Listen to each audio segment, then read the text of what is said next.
Hi guys, welcome back to my channel. I am Muriel and this is As Told by Muriel, and this is a life update, so we just gonna go ahead and jump into it.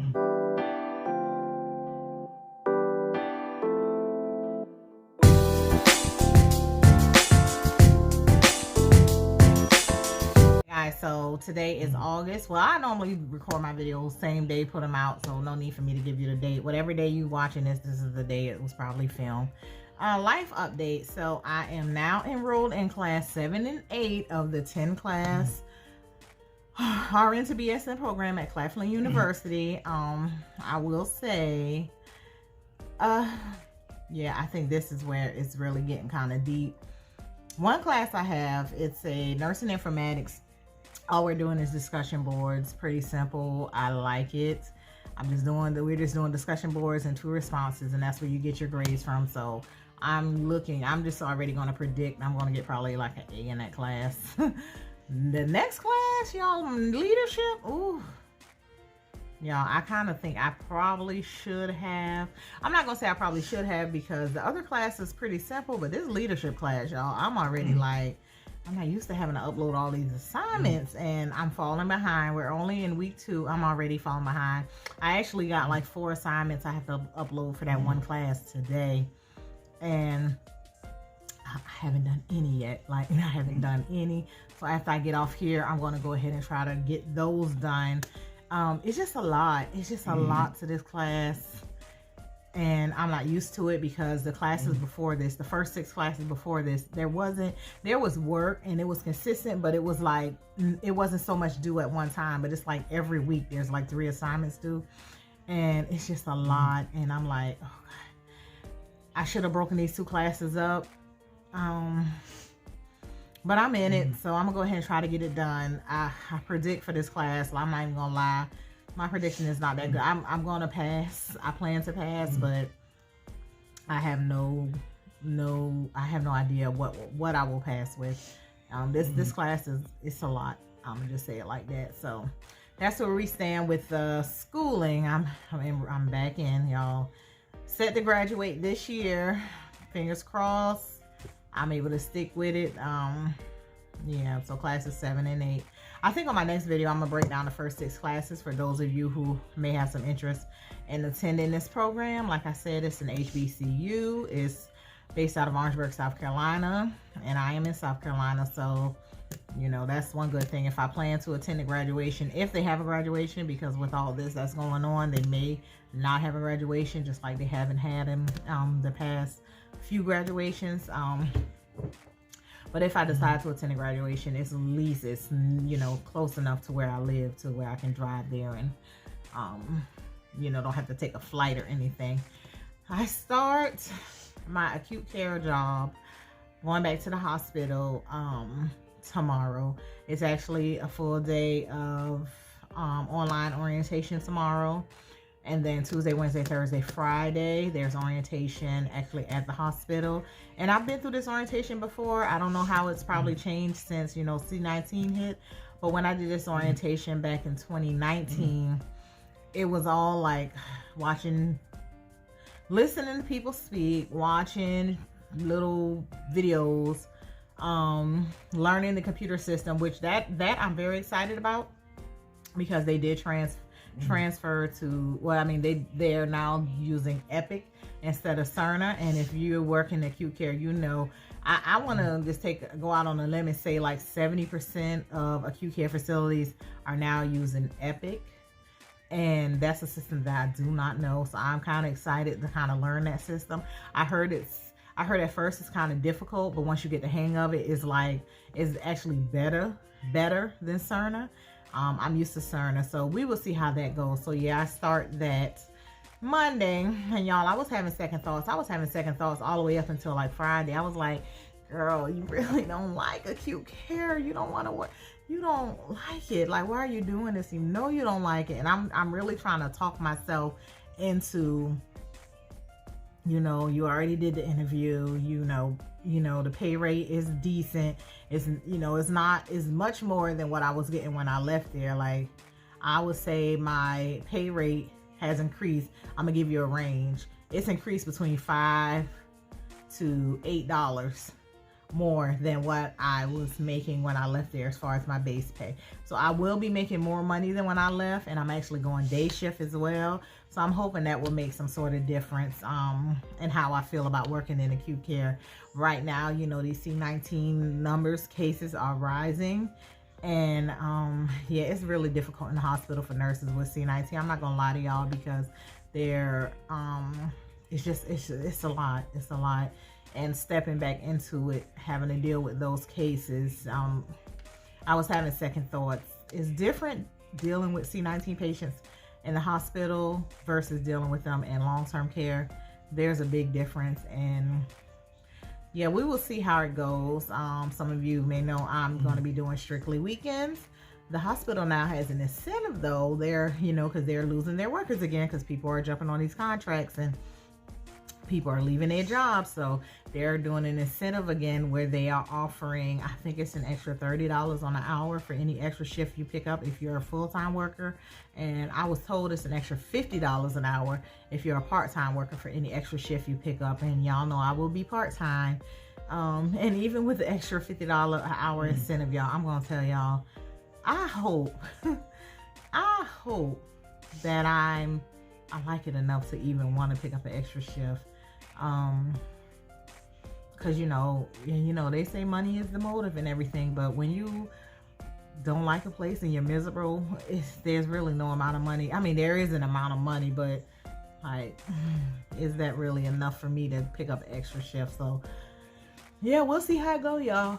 Since I was last on here, I took like a 2-day little trip to Myrtle Beach. A friend of mine had to go for a conference for her job, and she was looking for somebody to, you know, come up there because she didn't want to be alone. So I took, you know, I just went for a rest and relaxation. I did that. I rest, I relaxed. We went on a little dinner cruise on Myrtle Beach.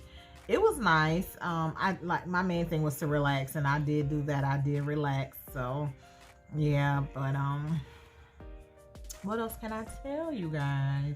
Update on my car. Yeah, like I said, I think I did a 6-month update. That was back in June, but as of right now, I started this year owing like $16,000 on my vehicle. I am now at a little above $9,000 on my vehicle that is old. So I hope I wanted to have it paid off by the end of this year, which that's good, because in 8 months I paid down, what's that, $7,000? I paid down $7,000 on the vehicle. I'm hoping to have it paid off by the end of the year. But if it's not paid off, as long as it's paid down enough to where 95% of my payments are going toward, well, no, I'm not even gonna say that. I want it paid off by the end of the year. I don't know how I don't know how I'm gonna accomplish it, but I want it paid off. I have since paid off 2 other accounts that I had. So, you know, I'm going to show y'all at the end of the year. I'm going to show y'all where my credit score was at as of right now. And then at the end of the year, I'm going to show you where my credit score is. And so, you know, you guys can see. That's not really needed, but I'm just going to do it because I think I did a video talking about my home buying process, and I increased my credit score a little over 100 points in a year.